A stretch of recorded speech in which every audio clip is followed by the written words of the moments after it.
नमस्कार साथियों, स्वागत है आप सभी का यूपी टेट 2026 के लिए पर्यावरण विषय के इस वीडियो में। आज हम समझेंगे खाद्य श्रृंखला से संबंधित कुछ प्रक्रियाएं जो कि खाद्य श्रृंखला में प्रदूषण का काम करती हैं, जिसमें पहली जो प्रक्रिया है वो है जैव संचयन। क्या है साथियों? अगर हम पहली प्रक्रिया को समझने का प्रयास करें तो ये है जैव संचयन। ठीक है, जिसे हम कहते हैं बायो एक्यूमुलेशन। क्या कहते हैं? अगर हम अंग्रेजी में इसको कहें बायो एक्यूमुलेशन। ठीक है, ये आपको याद रखना है, दोनों के नाम से पूछा जा सकता है, बायो एक्यूमुलेशन क्या है या जैव संचयन क्या है। तो देखिए, अगर हम इसे समझने का प्रयास करें तो यह वह प्रक्रिया है। क्या है? यह वह प्रक्रिया है, या इधर से थोड़ा सा और सरल लैंग्वेज में लिखें, वह प्रक्रिया, वह प्रक्रिया, ठीक है, जिसमें जिसमें कीटनाशक, क्या? कीटनाशक या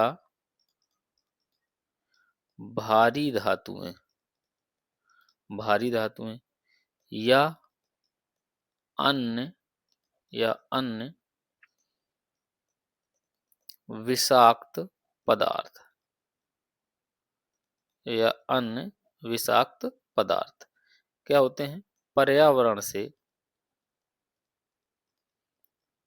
पर्यावरण से किसी जीव के शरीर में, किसी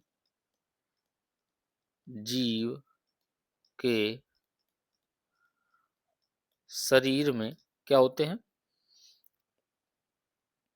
जमा होने लगते हैं, जमा होने लगते हैं। ठीक है, और इनकी यह दर उत्सर्जन से अधिक होती है। क्या होती है? जमा होने की दर, जमा होने की दर उत्सर्जन की दर से अधिक होती है, उत्सर्जन की दर से अधिक होती है, उत्सर्जन की दर से अधिक होती है। तो यह प्रक्रिया क्या कहलाती है? जैव संचयन। और देखिए, जो जैव संचयन होता है ये जल से भी होता है। ठीक है, यह प्रक्रिया, यह प्रक्रिया जल, वायु और भोजन के माध्यम से, और भोजन के माध्यम से होती है, भोजन के माध्यम से होती है। ठीक है, तो यह जैव संचयन हमने आपको समझाने का प्रयास किया। और इसमें देखिए, इसमें होता क्या है? यह प्रक्रिया, यह प्रक्रिया एक ही जीव के अंदर होती है, एक ही जीव के अंदर होती है, अंदर होती है। ये आपको याद रखना है। ठीक है, अब देखिए, अब जो अगली प्रक्रिया है जैव आवर्धन। क्या है? अगली प्रक्रिया है जैव आवर्धन। तो अब हम समझेंगे जैव आवर्धन क्या है। जैव आवर्धन क्या है?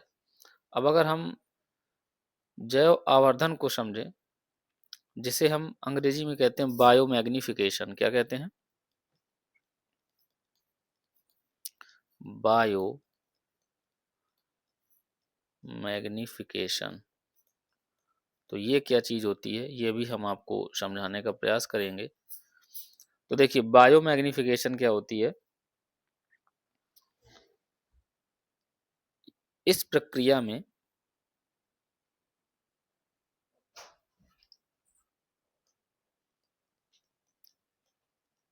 इस प्रक्रिया में हानिकारक रसायन हानिकारक रसायन जैसे डीडीटी, ठीक है,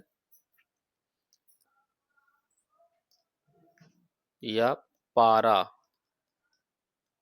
या कोई कीटनाशक या कोई कीटनाशक या कोई कीटनाशक क्या होता है? खाद्य श्रृंखला खाद्य खाद्य श्रृंखला के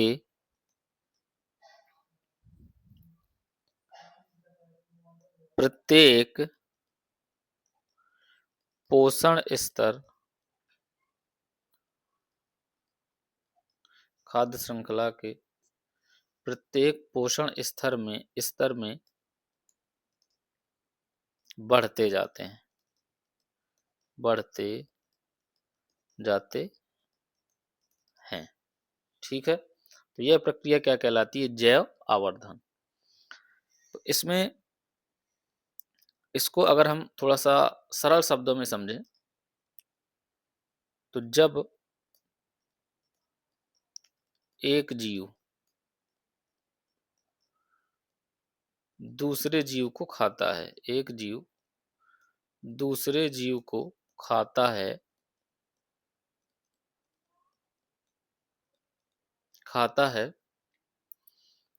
तो वह जहर क्या होता है? उसके शरीर में उसके शरीर में और अधिक मात्रा में जमा हो जाता है और अधिक मात्रा में जमा हो जाता है। जैसे अगर इसका हम उदाहरण समझें, अगर हम इसका उदाहरण समझने का प्रयास करें तो इधर जैसे क्या है, इधर जैसे ये कोई पादप प्लवक है, ठीक है। अब इसे खाया छोटी मछली ने, किसने खाया? छोटी मछली ने। इसे खाया छोटी मछली ने, ठीक है। किसने खाया? छोटी मछली ने। तो इधर से जो प्रदूषण था क्या था? इधर का जो प्रदूषण था वो किसके में चला गया? इधर चला गया। अब चूंकि छोटी मछली है तो एक पादप प्लवक एक तो खाएगी नहीं पादप प्लवक को, फाइटोप्लैंक्टन को, तो बहुत सारे पादप प्लवक खाएगी। तो देखिए, तो इसमें जो प्रदूषण की मात्रा होगी इधर कम थी, ठीक है, क्योंकि एक है। जब ये बहुत सारे खाएगी तो इसमें जो प्रदूषण की मात्रा होगी वो बहुत ज्यादा हो जाएगी। अब अगर हम आगे देखें, अब इस मछली को खाएगी बड़ी मछली, ठीक है। इस मछली को क्या होगा? इस मछली को खाएगी बड़ी मछली, और जब बड़ी मछली इस मछली को खाएगी तो क्या होगा? अब ये एक मछली तो खाएगी नहीं, ये भी बहुत सारी मछलियां खाएगी, है ना। जो बड़ी मछली है ये भी बहुत सारी मछलियां खाएगी, तो इधर जो प्रदूषण की मात्रा होगी वो और ज्यादा होगी। इधर प्रदूषण क्या होगा? और ज्यादा हो जाएगा इसके शरीर में, है ना। या जो जहर होता है वो और ज्यादा जमा हो जाएगा, ठीक है। अब देखिए इन मछलियों को मनुष्य खाएगा, क्या है? इन मछलियों को खाया किसने? इंसान ने। इन मछलियों को खाया किसने? इंसान ने। तो अब देखिए, जब ये मछली इंसान खाएगा तो इंसान के शरीर में क्या होगा? सबसे ज्यादा जहर फैलेगा। क्या होगा? सबसे ज्यादा जहर फैलेगा। सबसे ज्यादा जहर फैलेगा किसके शरीर में? इंसान के शरीर में। तो ये हमें ध्यान रखना है कि जो जैव आवर्धन होता है उसमें जो जहर होता है या प्रदूषण होता है, जीव के अंदर किस तरीके से फैलता है, ये हमने आपको समझाने का प्रयास किया। अब देखिए, इसी का एक उदाहरण है डीडीटी। क्या है? डीडीटी को हम समझने का प्रयास करेंगे।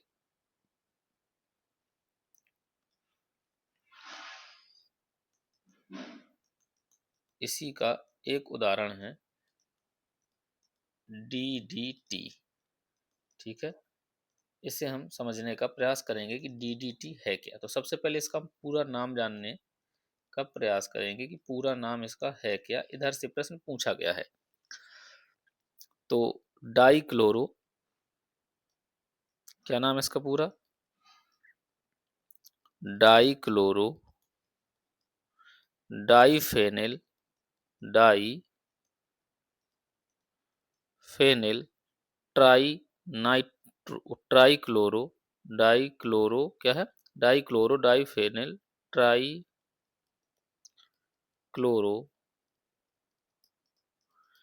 Trichloro ethane.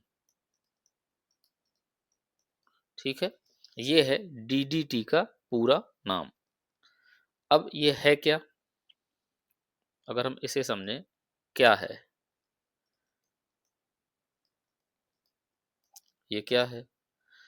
तो देखिए साथियों, यह है क्या? मच्छरों को मारने में प्रयोग होने वाला एक कीटनाशक है। क्या है? मच्छरों को मारने में प्रयोग होने वाला कीटनाशक है। कीटनाशक है। ठीक है, अब अगर एक बार ये अवशोषित हो जाता है, ठीक है, इसका प्रभाव क्या पड़ता है? अगर हम इसका प्रभाव देखें, एक बार इसका अवशोषण होने के बाद एक बार इसका अवशोषण होने के बाद इसका उत्सर्जन इसका होने के बाद इसका उत्सर्जन इसका उत्सर्जन लगभग असंभव होता है। लगभग असंभव होता है। लगभग असंभव होता है। ठीक है, और इसका सांद्रण क्या होता है? खाद्य श्रृंखला में लगातार बढ़ता जाता है। खाद्य श्रृंखला में खाद्य श्रृंखला में इसका सांद्रण इसका सांद्रण बढ़ता जाता बढ़ता जाता है। तो ये आपको याद रखना है कि डीडीटी है क्या। ठीक है, तो हमने आपको इस वीडियो के माध्यम से जो खाद्य श्रृंखला में प्रदूषण किस तरीके से फैलता है, इसको समझाने का प्रयास किया। साथियों, आशा है सभी को जो ये जैव संचयन की प्रक्रिया है और जैव आवर्धन की प्रक्रिया है, ये समझ में आया होगा और डीडीटी के बारे में ही भी समझ में आया होगा। और डीडीटी के बारे में अगर हम इसका सूत्र बताने का प्रयास करें आपको साथियों, तो डीडीटी का जो सूत्र होता है वो होता है C14H9Cl5। ठीक है, ये आपको याद रखना है डीडीटी का सूत्र। ठीक है, और इसकी जो खोज थी पॉल मुलर ने की थी। किसने? अगर हम खोजकर्ता अगर देखें इधर, खोजकर्ता कौन है? पॉल मुलर। ठीक है, तो ये कुछ पॉइंट आपको डीडीटी के बारे में याद रखने हैं।